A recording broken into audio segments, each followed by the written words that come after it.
You know what today is?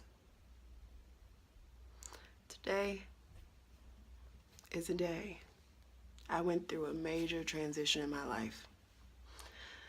I remember waking up in my bed that morning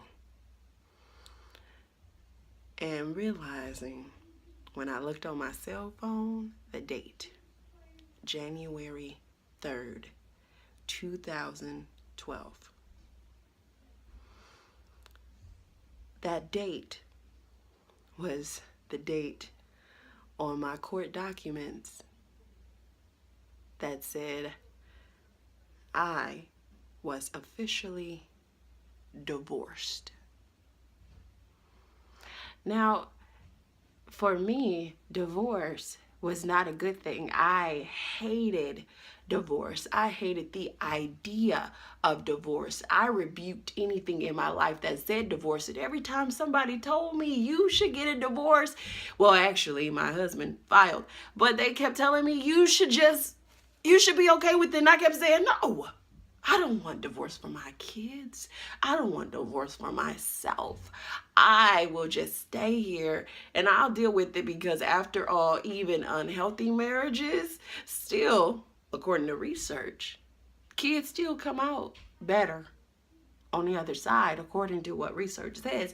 And so for me, I'm like, no, that's not for me. I did not create my life or have 5 kids with someone to get a divorce. No, I didn't sign up for that.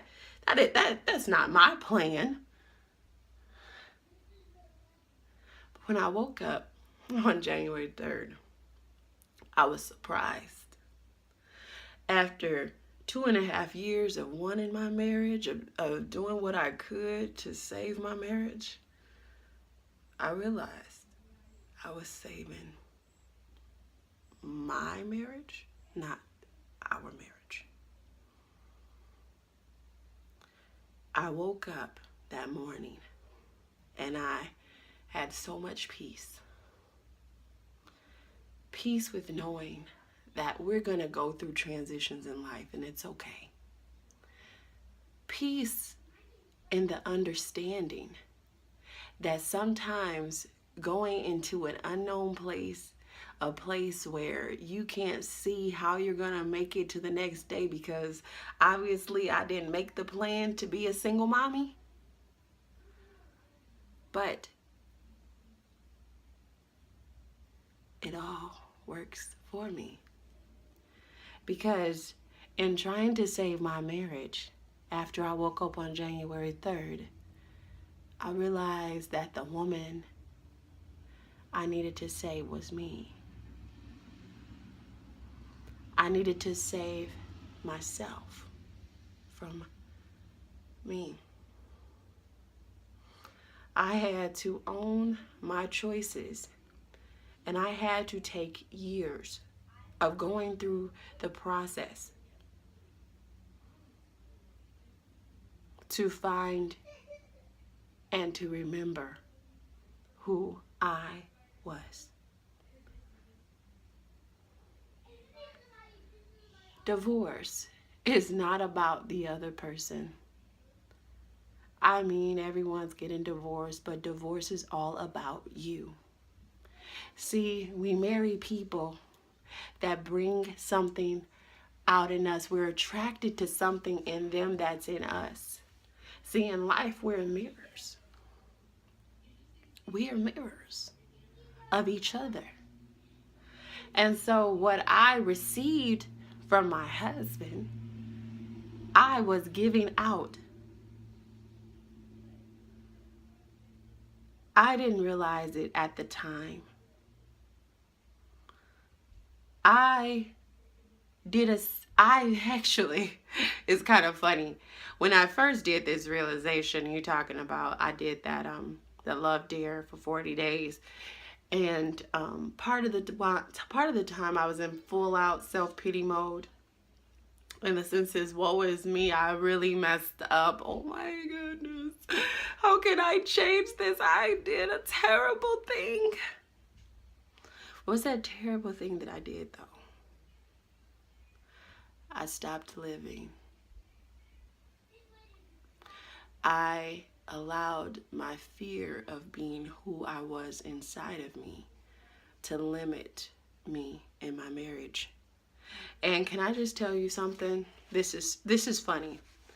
But what I learned is that the me that I was scared to be in my marriage is the woman my husband cheated on me with. Yes. Yes. See, it's not worth it to not be you. Because he was attracted to something inside of me that I never let out. Because I was afraid that maybe he may not like me.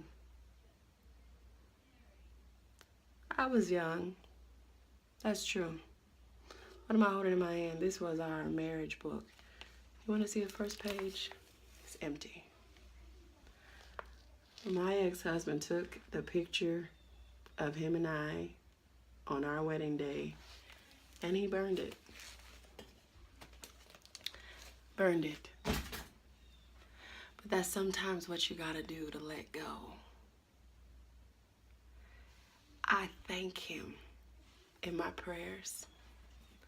I thank him for being exactly who he was to me.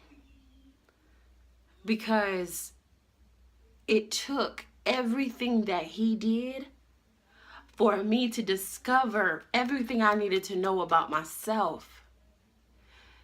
I hope that you guys can understand this. See, every harsh thing that he said to me, every time he pushed me away, every time he became violent to show me I'm done, let this thing go, I couldn't understand it at first. I was like, who is this person? He's changed. It's not the man I married. Who is this guy? But then when I realized it was me, see, he saved me from living a life where I wasn't myself. When he filed those papers, when he was mean to me, when he kept pushing me away, when every time I came to San Diego and I had to deal with this hell and go over that hell, hell. It was because he was helping me. He was tuned into that frequency that said, Angela, no. See, this phase is over when you're not going to be yourself. When you're not going to live your life's purpose. That's over. And it took violence. It took violence, and even beyond violence, I was still willing to forgive. I was still willing to keep going. And I had to have this moment. You see this little boy up here, right here, Israel. See, when I was going through my divorce, I was sitting in court, and the judge was talking about, I can't have this woman with this mother of 4 kids sleeping in hotels. I said, Your Honor, I'm sorry, we're pregnant. You imagine that? I kept holding on to that marriage so tough.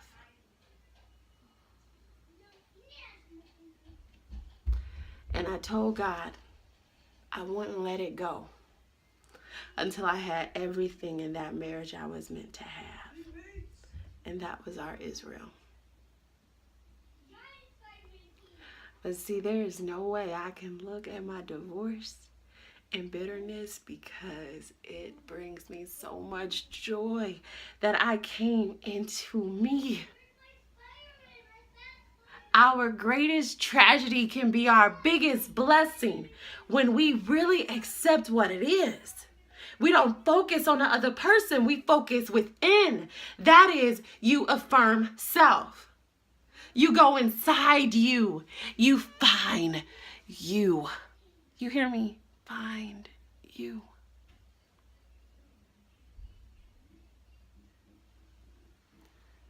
Then divorce won't matter.